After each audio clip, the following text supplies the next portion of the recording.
Hello there, my friend. It's good to have you here. Now, I don't know how your day has been. Maybe it was long.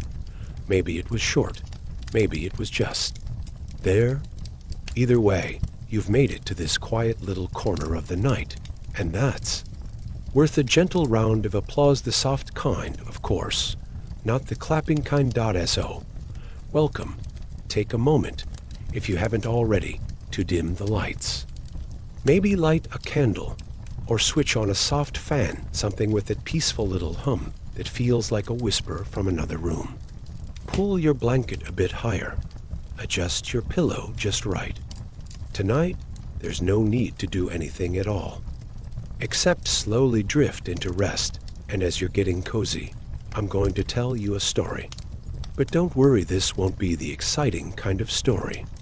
There will be no plot twists, no shocking betrayals, and certainly no car chases. Ancient. Rome didn't even have cars, after all. Well, unless you count the carts pulled by very disgruntled donkeys, and even those didn't move particularly fast. This is the boring kind of story, the good kind.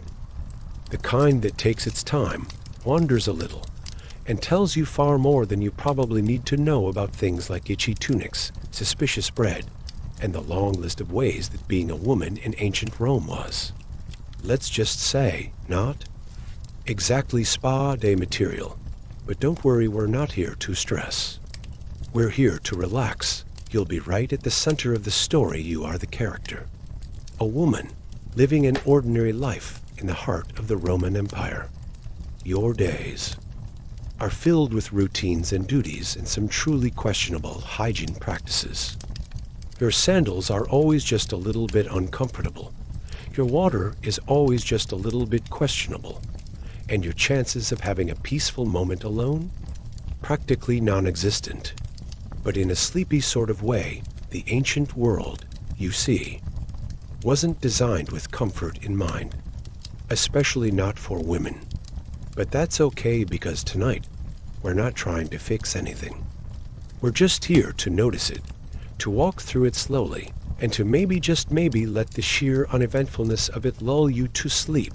And if you happen to fall asleep somewhere around the moment I start describing Roman public toilets in unnecessarily vivid detail, well, that's exactly the point. Now, just before we begin, and only if you want to, feel free to gently tap that like or subscribe button. Not because you have to. Just if you'd like more sleepy, strange, and slightly boring bedtime journeys like this one. Think of it as joining a very relaxed book club, where no one actually finishes the book, because we all dozed off halfway through the first chapter. All right, friend. Time to begin our journey. So imagine this. It's the year 114 AD, and you wake to the faint clatter of hooves and carts rolling across cobbled streets. There's a chill in the air, the kind that slips through gaps in your stone wall and under your blanket. You're lying on a straw-filled mattress that pokes you in all the wrong places, and your first thought every morning is that you really should have fluffed it better last night. But you were tired, and the lamp oil was low, and, well, here you are, outside your window, which isn't really a window, just a hole with a bit of linen nailed over it. Rome is already stirring. Bakers are shouting, merchants are setting up stalls, and someone's goat has decided to sing the song of its people at full volume. You sigh deeply and stretch in the kind of way that somehow makes your back crack, even though you're only 22 years old. You're a Roman woman. A citizen, but not quite free. Respected, but not quite listened to. You have a family, responsibilities, and a vague sense that you were supposed to soak the lentils last night, but forgot. Again, and this is your day, full of slow moments. Tiny details, and the sort of everyday repetition that doesn't sound like much, but quietly shapes an entire lifetime. Will take it slow. We'll walk through your day, one boring, oddly specific moment at a time. We'll notice the scratchiness of your tunic, the soreness of your wine, and the way the forum always smells vaguely of sweat, olives, and unresolved political arguments. We'll meet your neighbors, who are just as tired as you are. We'll tend to the house, navigate social norms, avoid scandal, and try not to think too hard about how many gods there are now, because honestly, it's getting hard to keep track. But more importantly, will rest.so let your body relax. Let your breathing slow. Let your eyelids grow heavy if they want to. The world can wait. The Roman Empire might be expanding, but tonight, you're not. You're just here listening, wandering slowly through the quiet corners of history. And maybe, just maybe, drifting off, like a lazy barge on the Tiber. Are you ready? Good. Then let's begin. You wake slowly. There's no alarm clock to jolt you, no snooze button to smack. Just the soft shuffle of sandals outside your door, the occasional creak of wooden carts, and the unmistakable groan of the neighbors. Rooster, who always sounds like he's running a little late and deeply regrets being born a rooster at all.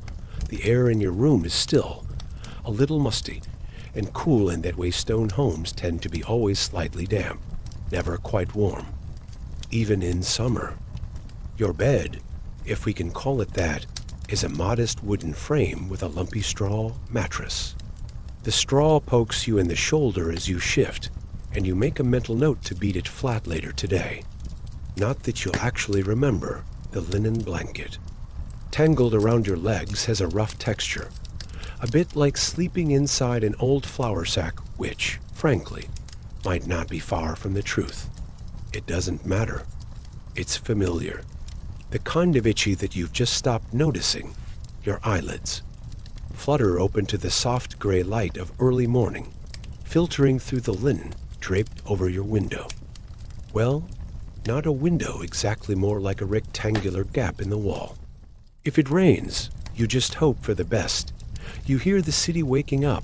The streets are never truly quiet, but there's a rhythm to the morning noises, the distant slosh of water being poured into jars, the scrape of a broom against stone, the low murmur of voices rising and falling like sleepy waves.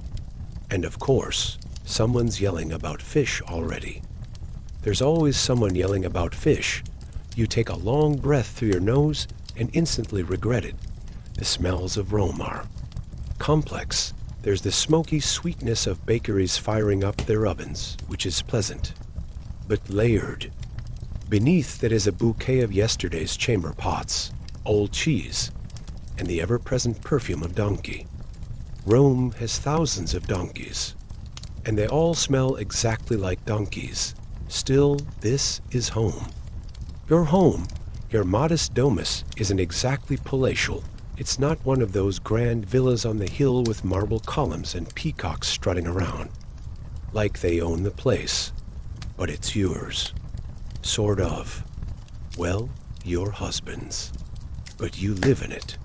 That counts for something. You sit up slowly, swinging your feet over the edge of the bed. The stone floor greets your soles with a chilly little kiss. Not unpleasant, but enough to make you curl your toes. You stretch, letting out a low, groggy sigh. You slept well, all things considered. No rats under the bed last night. Only one neighbor's child crying. And just a single bout of middle-of-the-night existential dread. A record, really. Your hair, which was braided the night before in a valiant attempt to avoid morning chaos, has predictably come undone. You run your fingers through it, already accepting that it'll take half the day and a minor miracle to get it decent again. Roman women's hair is supposed to look effortless, which is funny, because it takes 2 hours, 6 pins, and the patience of a saint. You shuffle to the small basin by the wall. It holds rainwater collected in a ceramic jug, which may or may not have something floating in it. You pretend not to notice as you splash your face. The water is shockingly cold, which helps with the waking up part. Your skin tingles and you gasp a little, blinking rapidly. Definitely awake now. There's no soap, just a rough piece of cloth and some leftover olive oil. Which is, you know, technically cleansing, if you believe the household scrolls written by men who never bathed themselves. You wipe your face and pat it dry on a cloth that hasn't been truly clean since the Saturnalia festival 2 years ago. It smells faintly of lavender, or possibly onions. It's hard to tell. The tunic you'll wear today is already laid out. Not because you're especially organized, but because you were too tired to put it away last night. It's a simple linen garment off-white, slightly stained, and scratchy in all the usual places. You slip it over your head, adjusting the belt around your waist, trying to make it look intentional. It never does. You glance at your sandals. There. Made of leather, hand-stitched, and extremely flat, the kind of flat that makes your arches cry out in betrayal after more than 10 minutes of standing. But they're practical. Sort of. Until a pebble gets in them, which happens every 5 minutes. And you'll keep walking on it for another 5, because bending over in a tunic is no small feat. As you move toward the door, the faint sound of street life trickles in more clearly. Someone is arguing over turnips. A dog barks. A man is singing badly about Jupiter's thunderbolts. You're not sure if it's a hymn or a warning. Outside, the sky is a hazy blue, and the sun is beginning to stretch its arms across the rooftops. Terracotta tiles glint, pigeons flap and grumble, and the city exhales ready for another day of bustling commerce, chaotic politics, and really bad street theater. The Forum is a few streets away. If you head there later, you'll see all sorts toga-clad senators gesturing wildly, scribes carrying wax tablets, children dodging goats, and a philosopher standing on a crate shouting about truth. No one really listens to him, but he keeps shouting anyway. You admire the commitment. But for now, your task is simpler. Start the day. Your household expects things of you: breakfast preparation, maybe a little sweeping, a lot of pretending not to overhear gossip. You'll likely tend to the hearth, light a few oil lamps, and prepare offerings at the small household shrine in the corner. A couple of figs, maybe a splash of watered-down wine. Just enough to keep the gods mildly interested. As you move through your morning, your senses stay alert to the familiar. The coarse fabric of your tunic scratches slightly as you lift your arms. The floor creaks in places where it probably shouldn't. The scent of baked bread from the neighbors makes your stomach rumble. You mentally note to pick some up later, if you can beat the queue. Or the rats, the domestic slave assigned to your household. A young girl who's probably more tired than you are shuffles in quietly with a small clay cup of watered wine. You thank her softly, as always. She nods. She doesn't speak much. You wonder sometimes what she dreams about. You sip the wine, and it's fine. A little sour, but not the worst you've had. Last week's batch tasted like someone had stored it in a boot. A breeze slips through the window gap and rustles the cloth. You pause for a moment, just to feel it on your skin. The air smells faintly of olive oil dust, and faintly, always faintly, the harbor. It's a quiet kind of morning, simple, ordinary. Roman. You don't have time to think deeply, not now, not with chores looming, but if you did, you might realize something strange. That in 2,000 years, someone else might be lying in bed, listening to this very story, marveling at how oddly normal it all was. But that's a thought for later. For now, your day is calling. And though it may be filled with endless small tasks, stiff sandals, and the occasional goat-based surprise, you'll handle it like you always do, one slow step at a time, and maybe, just maybe, you'll find moments of peace tucked inside the routine, like now, right now. As you take another deep breath, stretch once more, and begin to move through your very Roman, Very real, very wonderfully boring life. Hello again, sleepy soul. You're still with me, which is lovely. Let's ease back into the world of ancient Rome, where your day as a Roman woman is just beginning. Slowly, steadily, with no rush at all, you awaken on a simple straw-stuffed mattress, not especially soft, but not terribly uncomfortable either. The ceiling above you is wooden, cracked in places.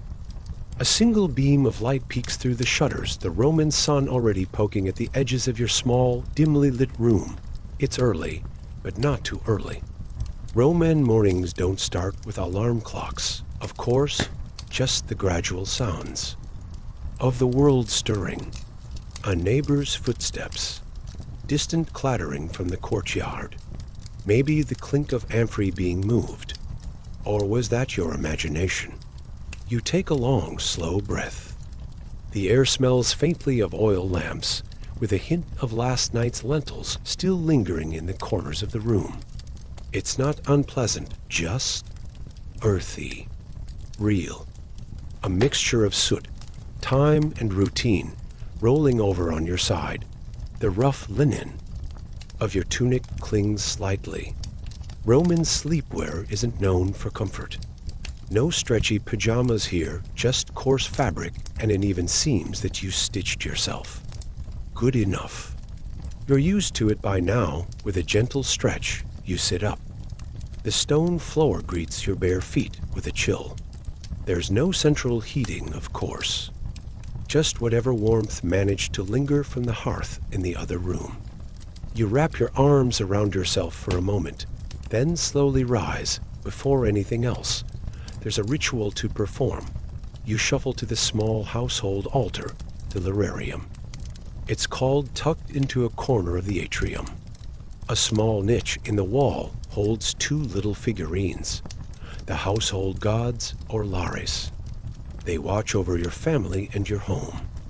They never speak, obviously, but they expect a little something in return for their protection. You light a bit of incense, the smoke curling up slowly in the morning light.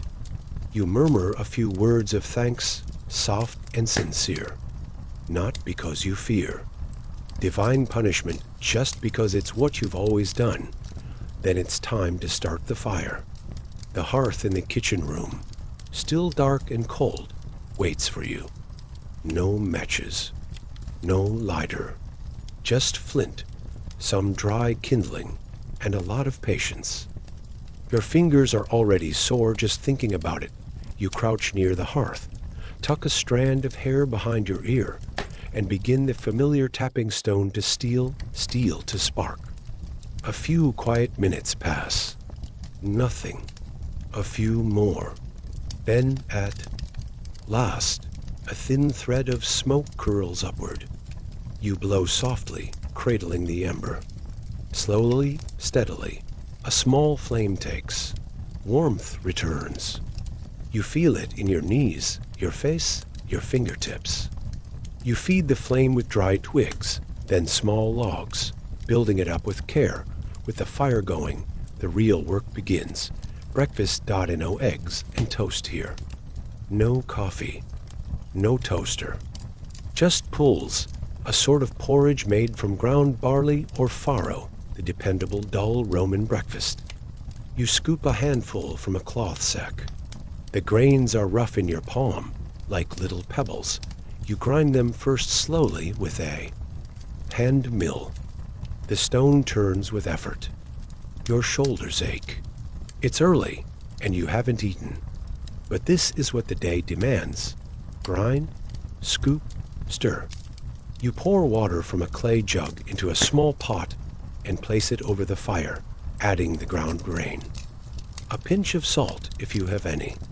Maybe a drizzle of olive oil if yesterday was a lucky market day, as the pot simmers.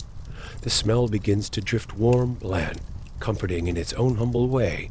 You sit beside the fire for a moment, knees pulled. Close, listening to the soft bubbling. A faint breeze comes through the window. Somewhere outside, a cart rolls past the donkey's hooves tapping against stone, rhythmic and distant Soon it's time to feed the others. Perhaps your husband is still asleep snoring, most likely. Or maybe he's already gone to find work for the day, depending on his rank. If you're part of a merchant household, maybe he's setting up the stall already. If you're in a wealthier home, you're supervising servants, though supervising often means doing much of the work yourself, just with more pressure, you portion. Out the porridge into rough ceramic bowls, worn smooth by years of use. No plates.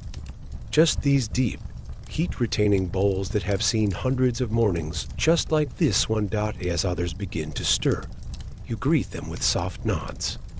There's not much small talk in the mornings.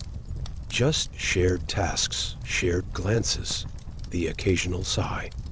The fire crackles, and the steam from the food fogs up the air. You remind a younger sibling to wash before eating. He grumbles. You hand him a damp cloth from the basin. The water's cold. He grumbles again. You manage a faint smile.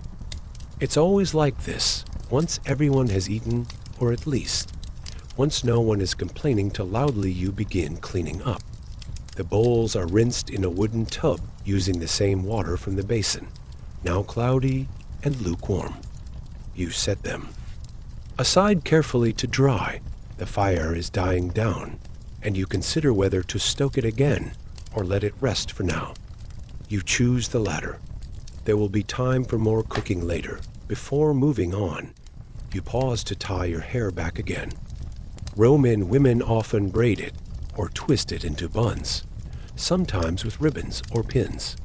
But it's early, and today is practical. A loose braid will do.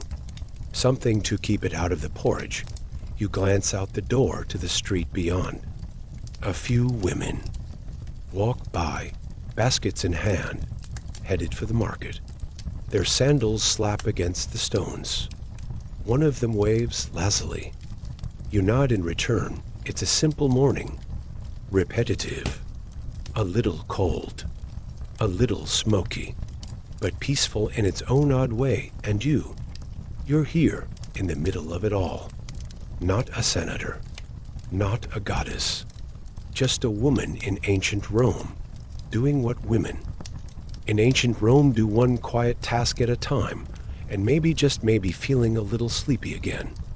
That's all right, but the day is just beginning. We'll move along slowly, don't worry. There's no rush. The morning air still lingers in your bones, that Roman chill, neither biting nor kind, just ever present. The porridge from earlier did little to warm your fingers, which now feel stiff again as you move through the quiet house. It's time to get dressed for the day. Not in a hurry, of course. There's no Zoom call waiting. No commute. Just a long stretch of daily routines that require some fabric, some pins, and a fair amount of patience. You move toward the corner of the room where your clothing hangs. Not in a closet. No, there are no closets here. Just a few pegs driven into the plaster wall, holding up the same tunics you've worn more times than you can count. You reach for the cleaner one. It's not clean in the modern sense. It's just less stained, less worn, less like it was dragged through a tavern. The fabric is coarse wool, dyed a dull off-white, like old parchment. You run your fingers over the weave. It's rough and uneven in places, but familiar.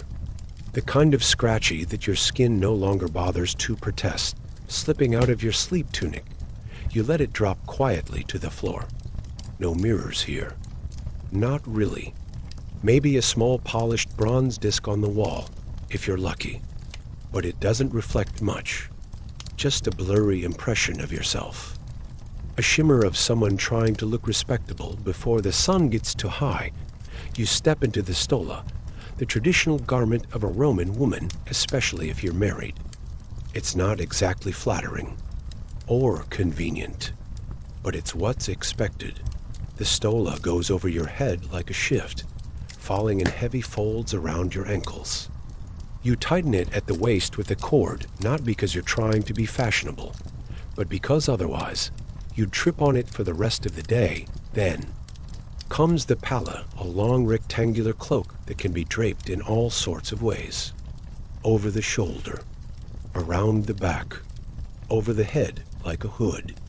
You'll be fiddling with it all day, adjusting and readjusting, especially if there's wind. There's always wind. You lean down and reach for your sandals, the same pair you've worn for seasons. The leather straps are stiff today, the kind that leave marks on your feet by the end of the day. You sigh. Sandals never feel good, especially after a full day on Roman cobblestones.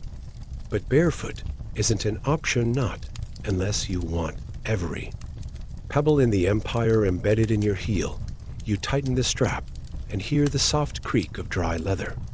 It sounds tired. You relate with your sandals on and garments in place. You begin to think about your hair. Roman hairstyles are complicated. Some women, particularly the wealthier ones, go for elaborate braids, curls, loops, pins, and even false hair pieces. If you lived in the heart of the empire and your family had the coin, you'd have a slave trained solely in hairstyling ornatrix to spend hours sculpting your tresses into architectural masterpieces, but you don't have that luxury. You have fingers, a comb with half its teeth missing, and a bronze hairpin that's seen better decades. You sit down near the window where the light is best. The comb snags on the first stroke, and the second. You try to ignore it. The hair is dry. Roman hygiene doesn't involve daily showers. Bathhouses exist, yes, but that's more of a social ritual, and you're not visiting one this morning. You start with a simple part down the center. Nothing fancy, just neat enough. Then you braid slowly, methodically, like you've done since you were 12. The muscle memory carries you more than conscious thought. You wrap the braid into a low bun, pinning it in place with your faithful bronze stick. It's crooked, but it holds. And really, who's going to say anything? You reach for a bit of scented oil, the Roman version of perfume. It smells faintly of lavender and something resinous, like myrrh. You dab a tiny drop on your wrist and neck.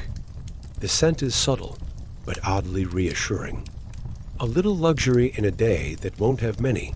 You check your reflection again, not because you're vain, but because presentation matters.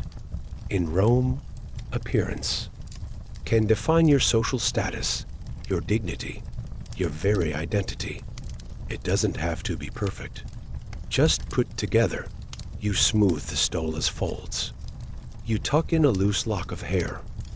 And just for a moment, you allow yourself to imagine how much easier this might be with a zipper, or elastic, or literally any fabric that wasn't woven from medieval sandpaper.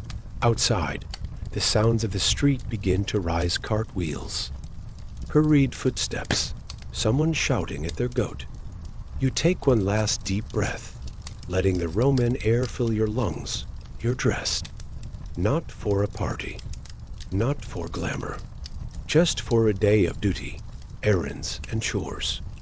And that in itself is a victory. Before stepping out, you reach for your simple jewelry, a bead necklace, nothing flashy.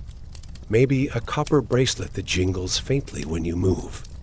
It doesn't catch the light much, but it feels like armor. Something that says, yes, I belong here. Yes, I'm prepared. You don't smile at your reflection. That would be odd. Roman women aren't encouraged to be cheerful without reason, but there's a quiet determination in your eyes. Or maybe that's just sleep deprivation. Hard to tell. And now you're ready to face the cracked pavements, the loud vendors, the passive-aggressive neighbors. Ready to carry water, to haggle over bread, to wait your turn at the well.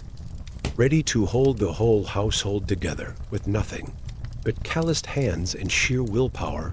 It's a lot, but you've done it before. You'll do it again. And the stola somehow stays in place for now. One last check, one last sigh, Then, sandals slapping softly against the stone, you begin the slow walk into the next part of your very ordinary, very Roman day, in a rush. Just step by step, after all. We've got all the time in the empire. You step outside into the morning air, if you can call it that. The scent hits you immediately. Not fresh. Not floral. Not even remotely pleasant. More like a mixture of wet clay, old wine, unwashed wool, and someone's goat relieving itself in the distance. But that's just another Tuesday in ancient Rome. The sun hangs lazily over the tiled rooftops, already warming the cobblestones under your sandals. You walk carefully, dodging puddles that you pray are just water. The neighbors are.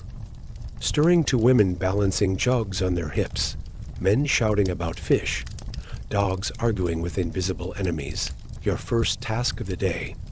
Water, you need to fetch it, as you do every morning, because running water inside homes is a luxury for the elite. You, however, are not elite. You are firmly in the carry everything yourself class. So, you grab the heavy clay jug by the door and trudge your way to the nearest fountain. It's not far, but it's not exactly close either. The streets are uneven, the jug is awkward, and the idea of making 2 trips is enough to make your spine. Consider early retirement. You reach the fountain, joining the queue of other women doing the exact same thing, all with that quiet, shared look of, yep, we're doing this again. The water flows from a carved lion's mouth, cool and clear, a small mercy. You fill the jug, trying not to soak your sandals. They're still damp from yesterday. The clay jar groans under the weight as you hoist it back up. 1 step at a time. Don't spill. Don't trip. Don't drop it. If you do, the neighbors will talk. Back home, your arms are already tired, but there's no time to rest. There's bread to check on. You kneel by the hearth, where a flat round loaf is baking on hot stones. The smell is comforting sharp, and yeasty, even if the texture will likely be somewhere between sponge and roof tile. You prod it with a stick. Not quite done. Just like everything else in your life, while it finishes baking, you begin sweeping. Not with a vacuum, with a broom made from tied reeds that barely agrees with the floor. You move it slowly over the packed earth, pushing dust from one corner to another like it owes you money. A rooster outside gives you attitude. You ignore him. Then it's time to tend to the laundry, no washing machines. No gentle cycles. Just cold water, animal fat soap, and a whole lot of scrubbing. You haul the laundry basin out and begin soaking tunics and linens, rubbing them against a rough stone.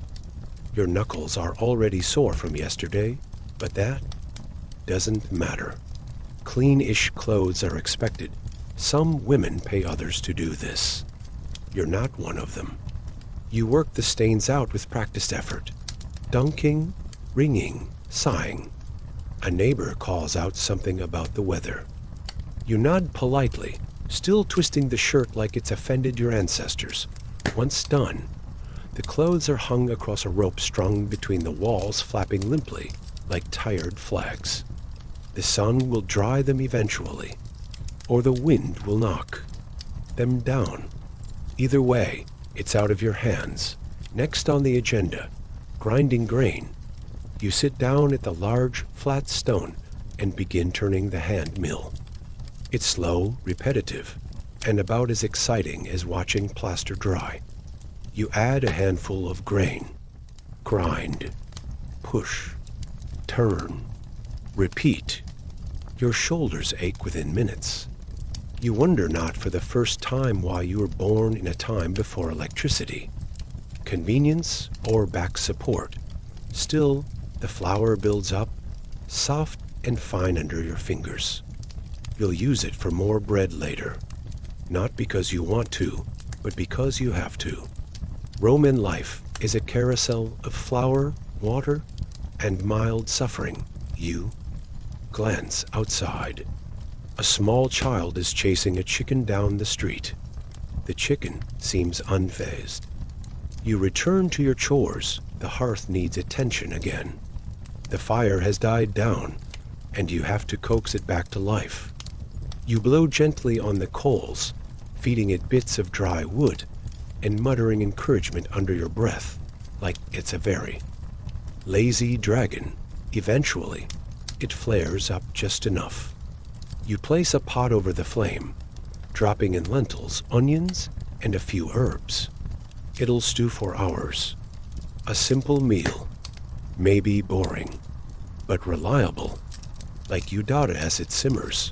You clean up the small kitchen area. There's no sink, no sponge, just a rag, a chipped bowl, and the lingering smell of boiled cabbage from 2 days ago. You scrub the surfaces with water from the jug you carried earlier. That jug, by the way, is still mocking you from the corner. Time to check the olive oil. Lamp, it's nearly out. You pour a little more oil into the clay reservoir and trim the wick with your fingers. You've done this hundreds of times, and yet the faint smell of burning cloth always reminds you to be careful. Fire spreads fast in these wooden homes, and Roman fire brigades, they mostly show up late. If they show up at all, you sigh. Another thing added to your mental list of worries. Somewhere in the background, you hear the faint clink of coins. The neighbor's husband, probably. Yours is at work, or maybe at the baths, or discussing philosophy over wine. Either way, his hands will be clean when he gets home. Your hands, however, are far from it. You wash them in a small basin, the water now lukewarm and cloudy from earlier chores. There's no soap left, so you scrub with ash instead, gritty, rough, effective in the most disappointing way. You take a brief break standing, not sitting. There's nowhere comfortable to sit. You lean against the doorframe and watch as the street passes by. Old women barter for vegetables. Young men argue over dice games. A stray cat darts past with something suspicious in its mouth. The world turns slowly in ancient Rome. But your day? It's already flying. You return inside, tidy the sleeping area, shake out the mats, and pat the pillows, which are mostly stuffed with straw and broken dreams. You adjust the curtain over the doorway to let in just enough light, not too much heat. A child's voice rings out nearby. Someone's calling for their mother. You almost answer out of habit, but the voice isn't for you. You smile anyway. There's something oddly soothing in the rhythm of these chores, the grind, the flow, the quiet repetition. It's not glamorous, not thrilling, but it's grounding. Your stew bubbles gently in the pot. The room smells of herbs and smoke. The clothes are drying. The bread is cooling. The day continues, and so do you. You stretch your back, hearing it pop in protest. Then you lift the jug again. More water to fetch. More laundry to turn. More wood to split. And eventually, more moments to savor in their own slow, heavy, utterly Roman way, one step at a time. One task after another. You're not just keeping the house running, you are the house running.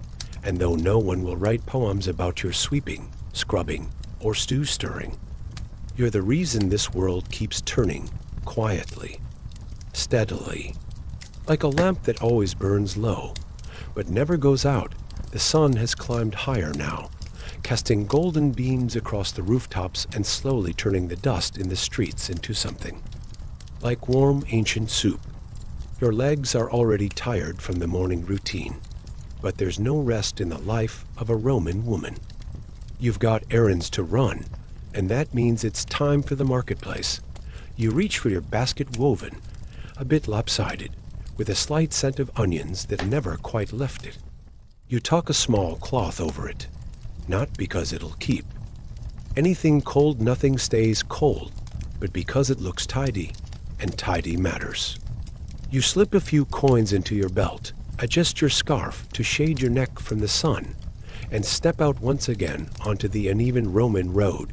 Your sandals slap softly against the stones. They're worn, the left one, always a bit loose.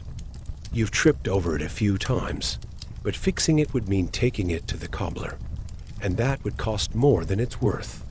So you walk carefully, dodging carts, stray dogs, and overly enthusiastic vendors already shouting about their fresh olives. The market or forum is the heart of the neighborhood, loud, busy, and full of smells that range from heavenly to questionable. You enter the square slowly, letting your eyes adjust to the chaos. There's smoke curling from food stalls, goats bleating dramatically as if they've been wronged, and merchants hawking everything from dried figs to amphorae of suspicious wine. You head first to the produce stalls.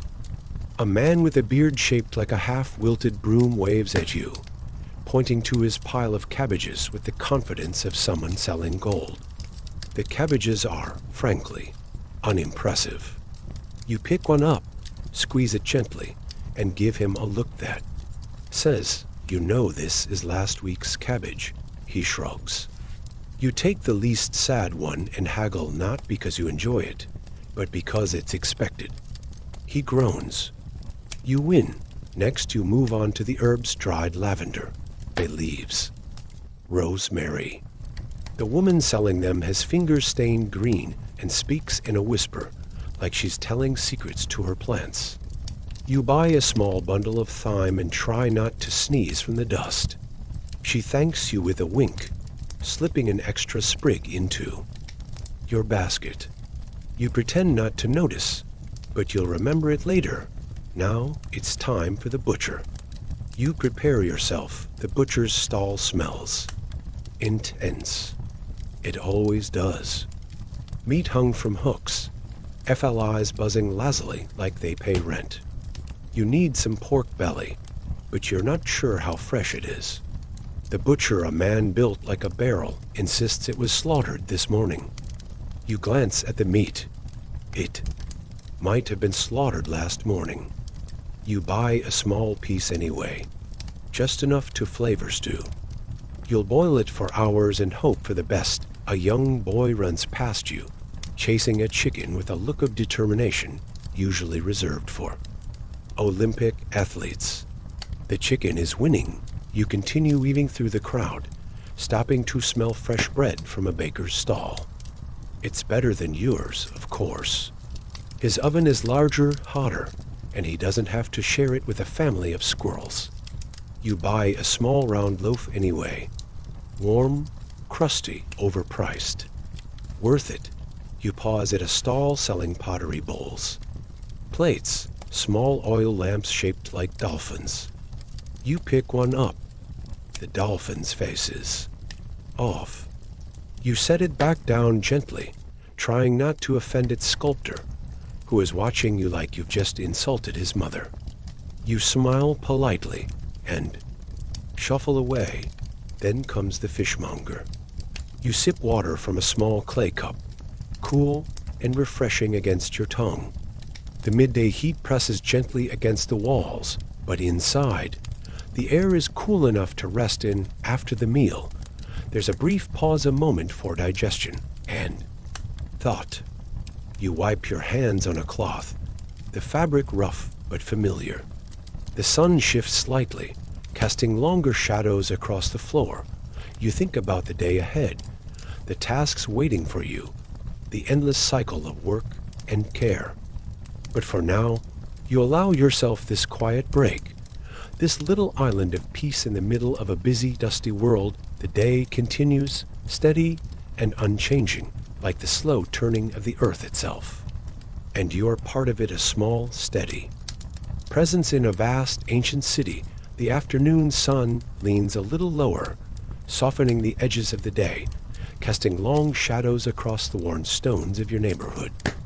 It's the part of the day where the city's pulse slows just enough for you to catch your breath, but not enough to stop the endless rhythm of chores, duties, and the occasional social call. You rise from your quiet midday rest, stretching out limbs that are already a little stiff from hours spent bending and moving. Your feet, still tender from the morning's market visit, find their familiar rhythm as you step out into the warm light.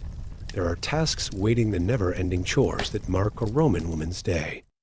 You gather your tools, a cloth for dusting, a bucket for water, and a small broom, frayed at the edges, but effective enough to sweep the dust that settles with almost comical persistence on your doorstep. Sweeping is a slow and almost meditative act. The bristles scrape softly against the stones, pushing dust and stray leaves into a small pile near the door. You pause occasionally to glance at the sky, where clouds drift lazily across the blue expanse. The breeze carries the faint sound of laughter from children playing nearby, a reminder of life's simpler joys amid the hardships. Your next chore is washing clothes. Though you don't have the luxury of a laundress today, you're well practiced in the art of scrubbing fabric by hand in the cool basin of water. You dip the cloth, scrubbing gently but thoroughly, feeling the rough texture beneath your fingertips. The soap bubbles up slowly, a brief moment of lightness in an otherwise dusty day. Between chores, there's the inevitable social visit, brief, polite, and necessary. You step into your neighbor's yard, where Marcia is tending to her own plants. She looks up, eyes sharp but not unkind. The exchange of greetings is brief but meaningful. A nod, a slight smile, a few words about the weather, the ancient small talk that keeps the community bound together. Marcia mentions the upcoming festival, a chance to dress up, eat richer food, and for a moment, forget the daily grind. You listen, imagining the colors and sounds, the excitement barely hidden beneath her calm exterior. You feel a small spark of anticipation, quickly tempered by the knowledge of your duties waiting at home. Walking back, you pass the local fountain, where women gather to fill their jars with water. The chatter is lively but subdued, stories exchanged softly, punctuated by laughter and the occasional sigh. You pause for a moment, letting the cool water splash over your hands. A small relief from the afternoon heat. The conversation drifts to news from other parts of the city, rumors of political shifts, stories of wealthy families, whispers of gossip that spread like wildfire. You listen without comment, the words floating around you like dust motes in the sunlight. Returning home, you check your small garden, a patch of earth where you grow herbs and vegetables. The plants lean toward the sun, leaves trembling slightly. In the breeze, you water them carefully, fingers tracing the soil, feeling the earth's warmth and the coolness of the water. As the afternoon wanes, you prepare a light meal, simple bread, some olives, perhaps a bit of cheese if fortune allows. The sun dips lower, casting a warm glow through your window, bathing your home in amber light. You sit quietly, savoring the flavors and the rare moment of stillness. The city hums softly outside, a constant, gentle soundtrack of footsteps, voices, and distant music. As evening approaches, you prepare for the transition from the busyness of the day to the calm of night. You light a small oil lamp, its flickering flame casting dancing shadows on the walls. The scent of burning oil mingles with the lingering herbs, creating an atmosphere both soothing and familiar. You take a deep breath, letting the warmth and quietness wrap around you like a soft blanket. The day's work is done, the chores completed, the social ties maintained. Now it's time to rest, to let go of the dust and noise, and drift slowly towards sleep. As the sun dips gently below the horizon, the sky begins to soften into hues of pink and lavender. The day's heat gradually fades, replaced by a cooler, gentler evening breeze that drifts softly through your window. It's the time when the city slows down, the hustle of daytime gradually replaced by the quiet murmur of night. You settle back into your home, a space now dimly lit by the flickering glow of an oil lamp. Its warm light casts long, dancing shadows on the walls, familiar shapes that seem to move with a gentle rhythm, almost like a slow, comforting heartbeat.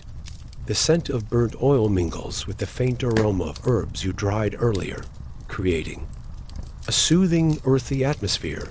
The sounds outside your window grow softer. Two distant footsteps echo faintly on cobblestones, the murmur of neighbors finishing their day's conversations, and the occasional low bark of a dog. These sounds form a calm, steady background noise, a gentle reminder of the life that carries on just beyond your doorstep. You begin your evening routine slowly, deliberately, a series of small, comforting actions that help your body and mind unwind. You wash your hands and face in cool water, feeling the refreshing splash wash away the day's dust and sweat.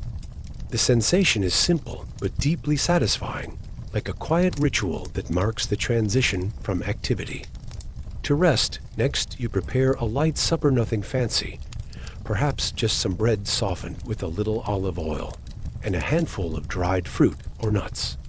The meal is modest, but it fills you with a sense of calm and satisfaction. Eating slowly, you savor each bite, the flavors mingling gently on your tongue without hurry or distraction. After your meal, you settle into a quiet corner of your home, perhaps with a small woven blanket wrapped around your shoulders. The air feels cooler now, and the soft flicker of the lamp makes the room feel cozy. Like a gentle embrace, you take a few moments to breathe deeply, in and out, feeling the rhythm. Slow naturally as your muscles relax. The steady, slow breath is like a silent song, encouraging your body to release tension, to let go. Your thoughts drift gently, like leaves floating down a calm stream. You might reflect briefly on the day's events, the small tasks completed, the moments of connection with neighbors, the quiet peace of your garden. Nothing urgent, no worries pressing on your mind, just the simple, steady flow of life. If your mind wanders, you gently guide it back to the present moment, to the soft sounds and scents around you, to the comforting weight of the blanket, to the slow, steady beating of your own heart. The evening stretches out ahead, long and calm. You feel yourself becoming heavier, your eyelids growing heavier with each slow blink. The world around you seems to soften, the edges blurring just enough to make room for dreams. Before you fully settle in, you might take a moment to thank yourself for getting through the day, for all the small acts of care, for enduring the heat and dust, for maintaining the rhythms that keep your world turning. You think, too, of the comforts you have, however modest the shelter over your head, the food in your belly, the moments of connection with those around you. Gratitude creeps in quietly, like the first stars appearing in the twilight sky. Finally, you lay down, pulling your blanket up around you as you close your eyes. The room grows darker, the lamps flicker, dimming as the oil runs low. The familiar sounds of the night, the rustling leaves, the distant voices, the soft hum of the city at rest lull you gently. You feel yourself drifting, the slow, peaceful slide into sleep. No worries, no hurry, just the calm surrender to rest. Good night.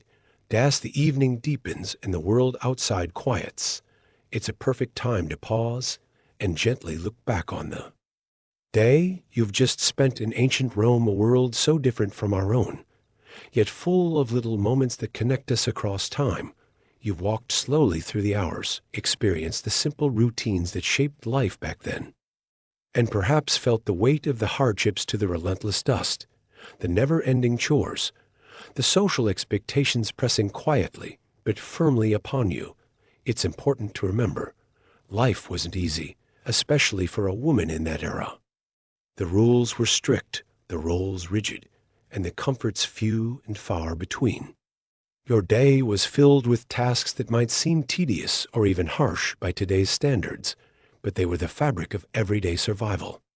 Each moment carried with it both struggle and resilience.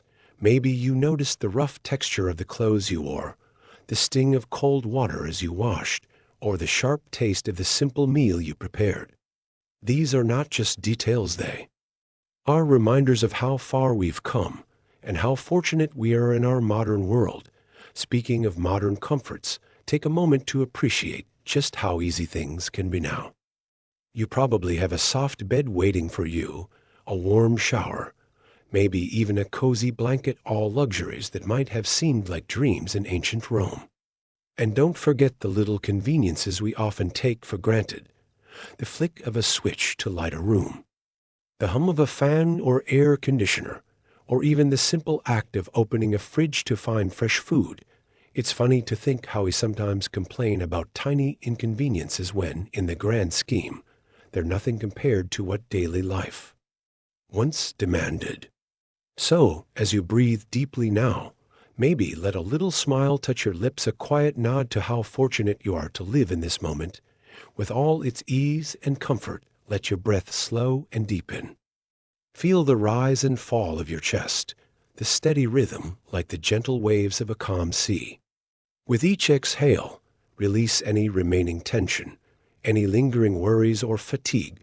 Picture yourself wrapped in warmth and safety, far removed from the dust and heat of a Roman afternoon.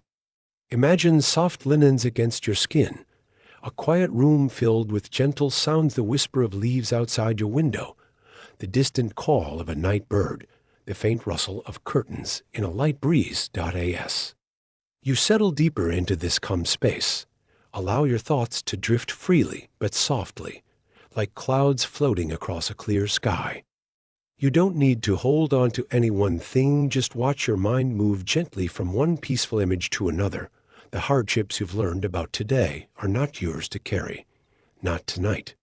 Instead, think of them as stories whispered softly from the past, lessons in strength, endurance, and the quiet courage of everyday life. And now, with your body relaxed and your mind calm, you're ready to let go completely, to surrender to the soothing embrace of sleep, to the deep rest your body and mind deserve.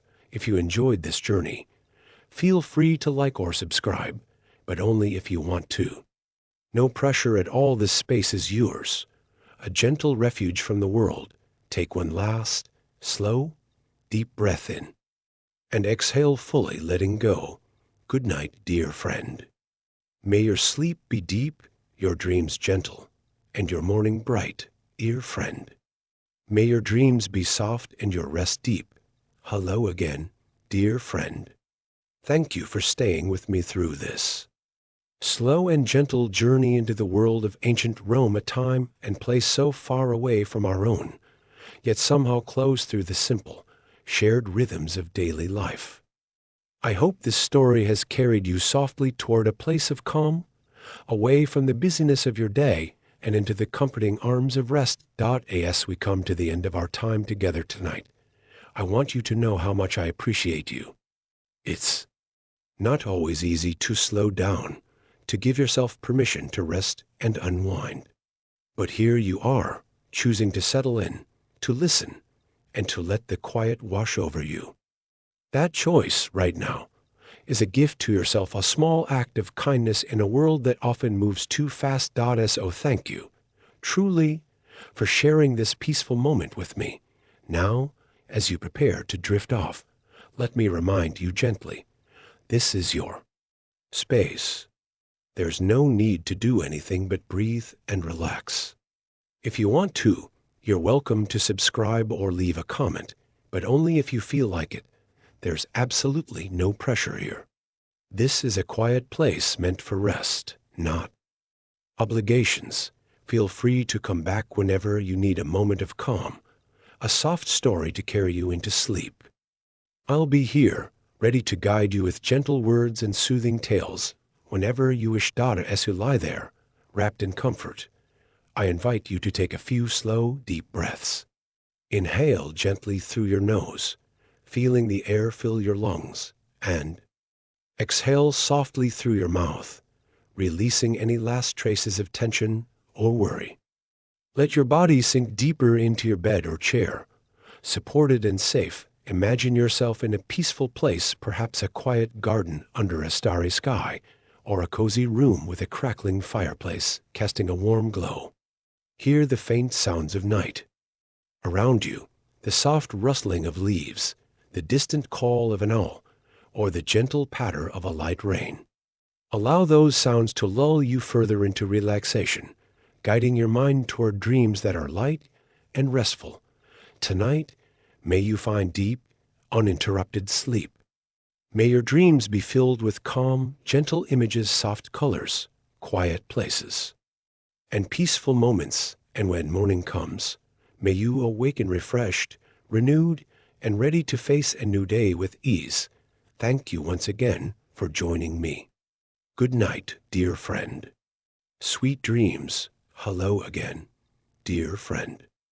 Thank you so much for being here, sharing this peaceful moment, and joining me on this quiet journey through the gentle world of ancient Rome. I know your time is precious, and I'm grateful you chose to spend some of it here, allowing these slow, soft words to carry you toward rest. It's a special kind of courage to slow down, especially in a world that often feels so fast and loud. So, simply by settling in and listening, you are giving yourself a beautiful gift, a moment of calm, a pause from the rush. As we draw this journey to a close tonight, I want to invite you to continue embracing this calmness. Feel how your body rests against your bed or chair. Notice how your breathing grows slower, deeper, as your chest rises gently and falls with soothing regularity. With every exhale, imagine releasing any worries or tightness that might still linger. You might feel a soft heaviness in your eyelids, or a light warmth spreading through your limbs. These are your body's gentle signals that it's ready for rest. In this quiet space, I invite you to think back on the story we shared. The day spent in ancient Rome, with its many simple moments, its challenges, and its rhythms that echo through time. The hardships faced by women then were real and often harsh. The strict expectations, the relentless chores, the limited freedoms. But within those trials, there was also resilience, a quiet strength woven into every day. It's humbling to think how differently life unfolded back then, yet comforting to know how much progress we've made since. And maybe it helps to remember that, even in difficult times, people found ways to connect, to care, and to find small joys. As you reflect on this, allow a gentle appreciation to grow, not just for the past, but for your present moment, your modern comforts. Maybe it's your soft mattress beneath you, the clean sheets that wrap you in comfort. Perhaps it's the quiet hum of a fan, or the soft glow of a nightlight keeping shadows away, or simply the freedom to rest now, without worry. It's okay to smile softly at these small luxuries. They're more than conveniences, they are blessings that make rest possible, and rest is a gift we all deserve. So, take another deep breath now, slowly in through your nose and out through your mouth. Feel the tension melting away. Picture yourself in a gentle, safe place, a quiet garden under a canopy of stars, the petals of soft flowers brushing your skin, the cool earth beneath you grounding you. Hear the soothing sounds of night, leaves rustling in a mild breeze, the distant croak of frogs by a still pond, the occasional whisper of an owl calling softly through the trees. Let these sounds wrap around you like a warm blanket, inviting your mind to drift gently, free from worry. Tonight, may your dreams be filled with softness and calm, drifting clouds, quiet streams, and moonlight that feels like a gentle hug. And when morning comes, may you awaken rested, peaceful, and ready to greet the new day with ease. If you feel moved to, you can like this story or subscribe to this channel, but only if it feels right to you. No pressure. This is your sanctuary, a place of peace and rest. Thank you, dear friend, for being here. Good night and sweet dreams. Welcome back, dear friend. As you remain settled and comfortable, let's continue our quiet reflection on the day we've shared and the journey we've taken through the ancient streets and homes of Rome. You've done something wonderful by staying present with this slow, Gentle story allowing your mind to drift peacefully, your body to soften, and your thoughts to slow down.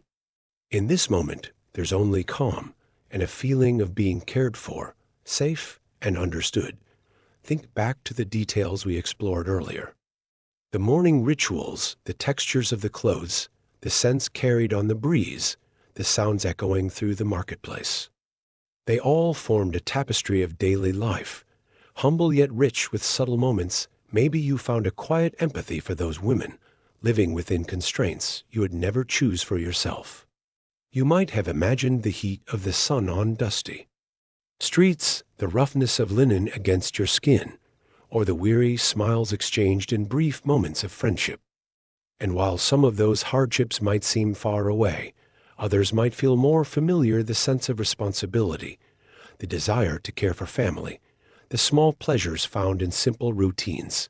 Life, in any age, holds both challenges and quiet joys. And tonight, as you breathe more deeply, I hope you feel a connection not just to history, but to a shared human experience. Let that connection fill you with gentle warmth, a reminder that you are never truly alone, no matter how different your life may seem from those who lived long ago. Now, bring your attention back to yourself, your body, your breath, your space. Notice the softness of your bedding, the rhythm of your breathing, the steady heartbeat that quietly carries you through the night. If your mind wanders, gently guide it back to this moment, like a friendly companion leading you back to safety and peace. You might find it helpful to imagine a slow wave of relaxation sweeping from the top of your head, down through your shoulders, arms, chest, and legs, all the way to your toes. With each wave, feel the muscles soften and let go. This gentle release of tension invites sleep to come naturally, without effort or hurry. And if thoughts arise, worries, plans, or random images, simply observe them like clouds passing across a calm sky, letting them float by without holding on. Your only task now is to rest, to surrender to the soothing embrace of the night. If you'd like, you can imagine yourself wrapped in a soft shawl, woven from threads of moonlight and stars, holding you close and safe. Hear the faint sound of a breeze outside your window, whispering lullabies in an ancient tongue.